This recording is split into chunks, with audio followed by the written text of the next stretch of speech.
Okay, so in this video, I'm going to give you an introduction to creating and modifying item records. So we've navigated to the item search window, and I've typed in a search for wine. And here's a few entries that resulted. Notice as I select any of these entries, down at the bottom, I'm seeing a preview of their sales over the last 12 months. Potentially would show 2 years, but I don't have 2 years worth of history. So kind of useful just to be able to find products and learn more about what's selling and what's not, along with how many you have in stock, the price, the last cost, etc. Additionally, you could filter for a specific location. This setting would stick as you go through and click on items so that you'd only be seeing that particular location. Now when I double click on one of these products, it opens up a new tab and it will open up that product record for me, but notice it's on a separate tab, so I could open more than one of these up. I can be working on multiple things at a time. Additionally, this URL is specific to this product, and actually this URL idea holds true throughout the application. It could be a report that I'm looking at, it could be a purchase order I'm working on, but notice this one is a little bit different than this one is. The idea here is that you could highlight this, copy it, and paste it into an email, send it to a coworker. They could click on it and they could be looking at the same product you were looking at, or looking at the same report the same way you were looking at it. So while this doesn't directly relate to products, it's a very handy thing to use. So we're going to go back to the Cabernet here and start looking at the properties. So in the upper right hand corner we have a cancel button, which essentially won't save your changes and will close the window. We have a save button, which will just save whatever changes you've made and refresh the page. Or you can do something like save and exit, save and new, save and duplicate. So save and duplicate's handy if this brand was a new brand and I had Cabernet, Chardonnay, Merlot, etc. So instead of re-entering the department and the size and maybe the price and maybe some notes every single time, I can duplicate this and change only the elements that need to be changed. Now, while I've inputted the UPC of this real product, if you're creating a new product and you have no value in this field and you don't have a value from the manufacturer, let's say the wine didn't come with a barcode, or maybe you don't have it yet. You need one in order to create an item. It's a required field. But if this is empty and you just double click, you notice that text in there. You know, enter UPC or 2x click to create one. Okay, so I just double click and it auto generates a UPC for me. We have product groupings like department, category, and subcategory. So by the way, if you do something wrong, the system is going to try and let you know about it as quickly as it can. But if I select a department like wine, the category is a subgroup of wine.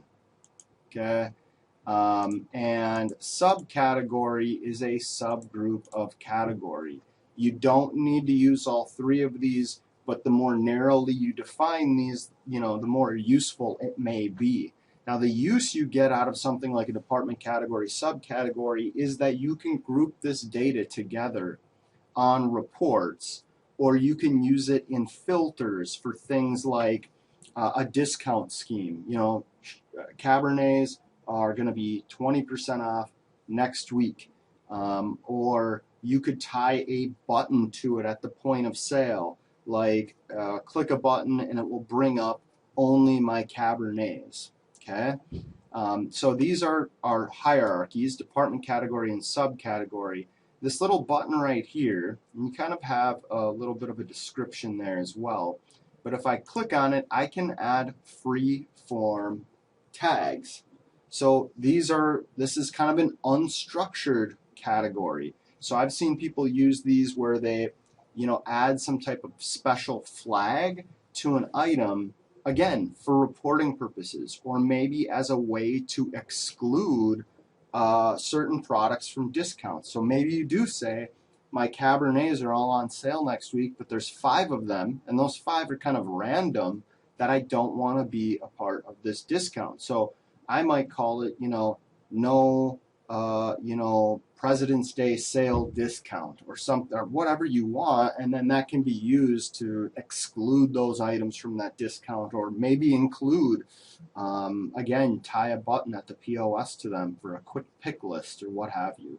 The uses are, innumerable. I also have a size. Again, you don't necessarily have to use this, but it can be helpful. Now, these lists are configurable by you through the admin tab. But the purpose of this training course is to not talk about how to configure a lot of these other elements, only to talk about the product record itself. We have a product type. So standard, gift card, non-inventory, not contributing to sales. So standard means it's an inventory item that you sell, and it's just a regular thing. A gift card item means that it's the item that you sell when you want to sell a customer a gift card, and that has like a stored value attached to it that the system tracks for you. A non-inventory item might be a service, or it might be a product that that isn't quote unquote real. So I'd opened up this miscellaneous item. It's not a real item. It's something that is used when the barcode doesn't scan, but you still need to help a customer. Well, that's not an inventory item. The last one is not contributing to sales. So these are products that maybe you sell at the point of sale, but they really shouldn't accumulate towards your overall sales revenue. Some people classify shipping in this group of products, or donation type items. Just a lot of kind of interesting uses for this. Now, if it's not included in sales, it won't appear in a lot of the sales total reports. It can appear in some of them though, and so you'll have to take special steps to make sure that you know what you're looking at when you look at a sale if you're using these types of items. We also have tag-along products. So if you click on this, you can use the product code of another different product and a quantity to add what's called a tag-along item. So a good example is in some states they need to charge a deposit anytime that they sell glass bottles of, say, beer, 5 cents per. So they sell a 6-pack of beer, they need a tag-along product, a bottle deposit that's 5 cents times 6. So that's a good example when you might use a tag-along product. Other people have used these to kind of create kits of items. So maybe this base item is a quote-unquote basket item, and actually it rings up 5 additional products. The middle button here, when you click it, it adds a label to your labeling queue. So in another section of the system and in another training video, we talk about label printing. Most people go through and they add labels to this queue where they sit, and then once somebody's kind of done with their task, they go to the queue and print out, instead of just one at a time, maybe there's 10 labels in there that need to be printed.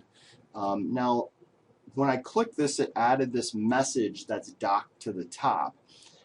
This message style is also used when there's certain types of errors with the application as well. So you can click this X to remove it, or a lot of times there's going to be a hyperlink here so that you don't have to go find something else. If I did decide that I wanted to print labels now, I don't have to go find that place where I print labels. The system makes it accessible to me immediately, so very convenient in this case. I'll just remove that message. We have alternate codes. So this is where I can add alternate UPCs for a product. A lot of times when the manufacturer changes the packaging, it may still be the same product, but it has a new UPC. So I'd enter that UPC in here, and then I'd choose a type of barcode. The one thing that is interesting here that we're not going to dive too deep into is a type of repeating. So if you choose a type of repeating, this makes it so that whatever UPC you've entered in here is excluded from the system rule that all product codes or alternate codes must be unique. So originally when we entered in this UPC, whatever value you put in here, so this message is still telling us that it can't be null, but it also has to be unique. An exclusion to that rule is if you use this repeating functionality. Now you might wonder, why would I ever want two products to share the same UPC? So we're in a demo liquor system, and obviously we work with all different types of retailers, but I'll give a liquor store example. Let's say you have Samuel Adams Oktoberfest beer and Samuel Adams Winter Ale. In Samuel Adams' eyes, these are their seasonal beer, and they don't, or at least at one point in time, they didn't differentiate them in terms of their UPC code. So to the store owner, these are two different products with two different, and maybe two different prices. If it's November and you still have Oktoberfest, you're probably discounting that. And that winter ale might have just come in, but you don't want to discount that. That's hot, that's hot off the presses. So if they share the same UPC code, how do you have one that has a different price than the other? How do you track inventory of these two things separately, which is probably important? It makes it very challenging. So if you set up a repeating UPC code and you make those two products share the same product code inside this alternate list only, then when you scan this product, the cashier will hear an error message noise to get their attention, and they will have to choose one of these two options. Is it Oktoberfest or is it Winter Ale? So as we scroll down, you can see discounts matching this product, and you can see an option to create a discount for the item. Now, if we go down a little bit further, you can actually also see sale price as well. But discounts are like a promotion. For example, a wine case discount. Buy 12 of these, mix and match, get a % off. Or in this case, buy 2 cases, get more off. Buy 6, get $2 off. These are like these discount schemes that are more sophisticated than simply just putting an item on sale. Below that, we have product location data. Okay, so this data, everything you see here, can be different on a per store basis. And right now, if I see $14.99 and I have all locations selected, that means that the price is consistent across all locations. If I select a specific location, you can see the values for it only. So notice on hand in Boise is -16. On hand in Dallas is 0. I say all locations, that means that there is 7 across my enterprise as a whole. If I select Boise and I say, you know what, for this market, I have to be a little bit more competitive, I'm going to call it $13.99. Okay, that only takes effect in Boise. If I select Dallas, it's still $14.99. But it begs the question, what happens if I select all locations? What's going to appear here? So if I do that, and anytime there's more than one location selected, it's going to tell you there's an unlike value here. And you need to select the specific location if you want to see it. If I just select, 2 locations, and again, between these 3, the price is consistent, therefore it shows. But if I add Boise to that list, it becomes unlike values. So anything you see here can be different on a per store basis. Now, if you wanted to put an item on sale for the coming weekend, and you just wanted to have a sale price and sale starts and ends, that's the sale price function. So very simple, very needed in a lot of cases, less sophisticated than this discounting functionality above. I can set a retail price, a tax type. You must set a tax type on all items, even if that tax type is a basically 0% tax.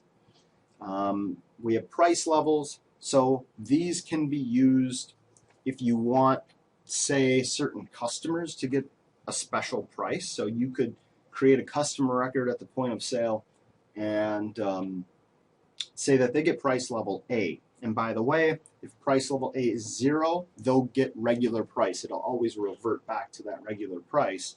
People will sometimes use this in wholesale operations. We have different types of customers. We get different types of pricing, or potentially in loyalty programs. Additionally, outside of attaching these price levels to a customer, you could attach them to a discount key. So you could create a key at the point of sale, and you could hit a button to apply that discount to the price level A price to the sale. High bounds and low bounds. So this stops an item, or at least warns the cashier if the item is being sold below its low bounds or above its high bounds.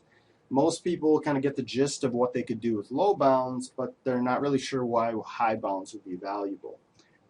My example that gives you a good understanding of both scenarios would be a gift card. So if we create an item called gift card, a lot of people do not set a static value like $20 on a gift card. They allow the customer to decide, do I want to buy a gift card for $10 or $20 or $50 or $100? So in that case, you would tell this product to prompt for price at the register. This means that the cashier gets to decide what the price is.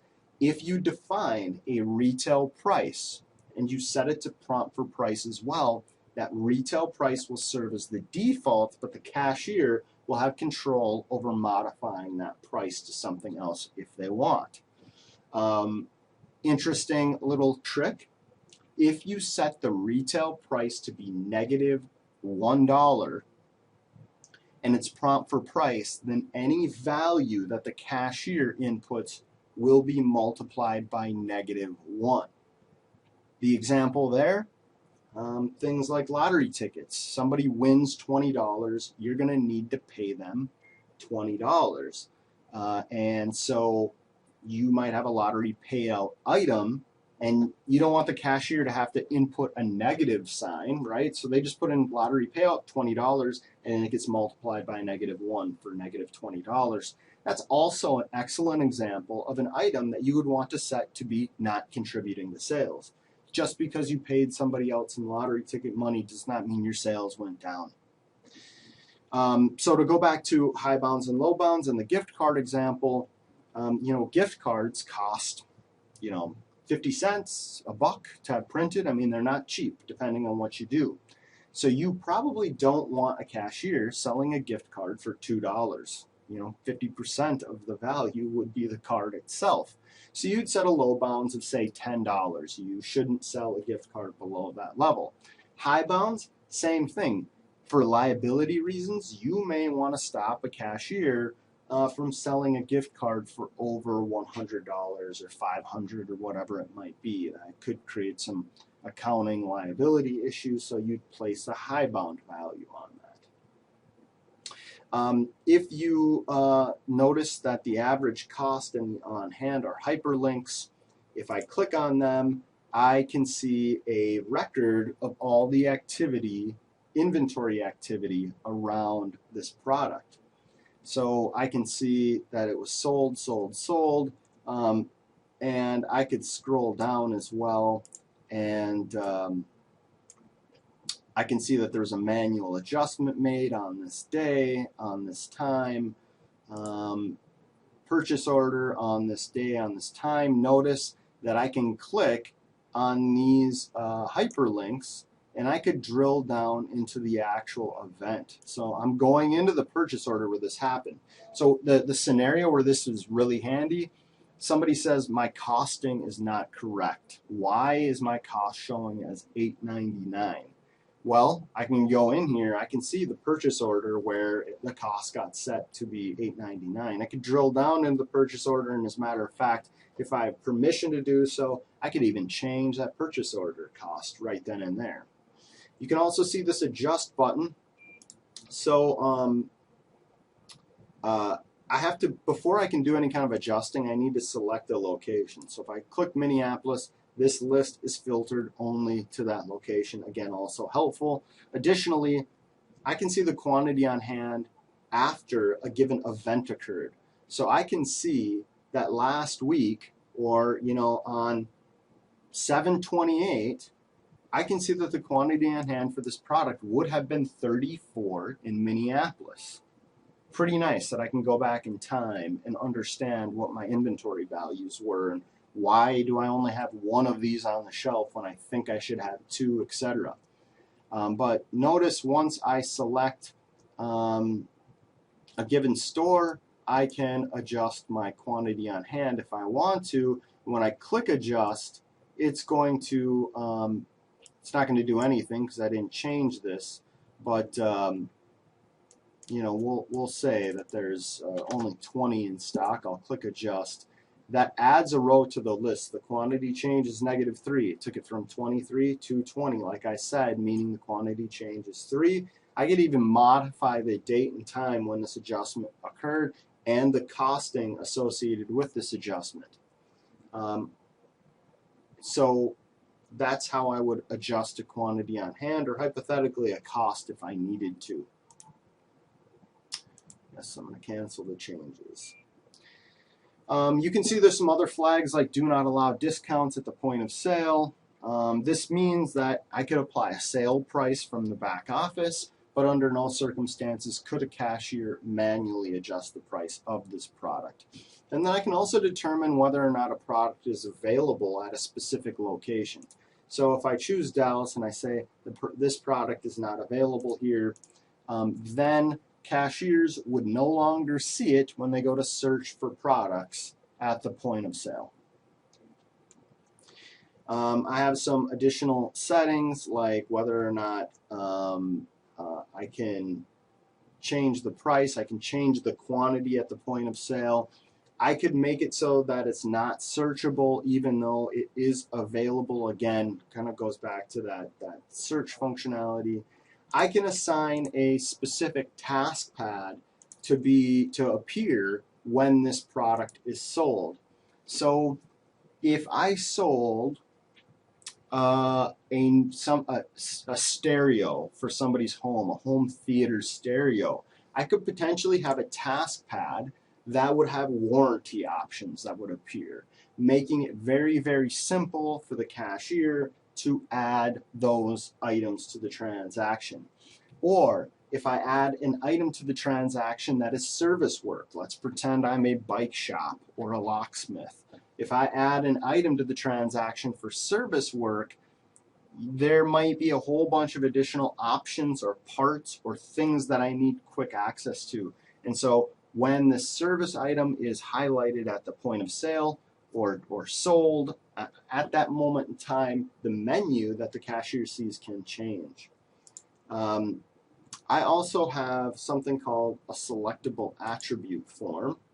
Okay, now there's nothing currently attached to this, but I can actually invent different attribute sets, and I can assign an attribute set on a per product basis. For example, wine data, vintage, body, color, the region, sweetness level, the drinkability. Should this wine be cellared or can I drink it now? If it's beer, I could track the alcohol level, the beer enthusiast site score, the style of beer, a paragraph of notes. Again, these things are not static inside the system. They're actually invented. You can build this custom list and assign it on a per product basis. Right here is where I assign suppliers to the product. So I choose a supplier, how many come in a case, potentially the lead time associated, though that is not required, and their part number associated with the supplier. Now I can have the same supplier listed here more than one time with more than one reorder number with more than one case quantity. So to go back to the beer, wine, liquor example, since we're in the demo liquor system, Kendall Jackson White Zinfandel typically comes 12 to a case, but a certain time of the year it comes 15 to a case. I could have both of those listed here, and when I'm creating purchase orders, it uses this data to help me buy or to help me know how many I'm buying, because when you're working with your suppliers, you're typically not buying units, you're buying cases. Additionally, right now only Dallas is selected, and that means that my supplier data revolves around Dallas. If it should revolve around more stores or all stores, I should have them all selected when I'm creating this entry. So different stores can have different suppliers for the same product. The product entity settings form is a more advanced topic where you can trigger custom actions to occur when this item is added to a transaction, when it's selected, potentially affect the way the receipt prints based on this item being sold. This is for another training session. But for now, this is your introduction to product attributes and creating new products. I hope it was helpful.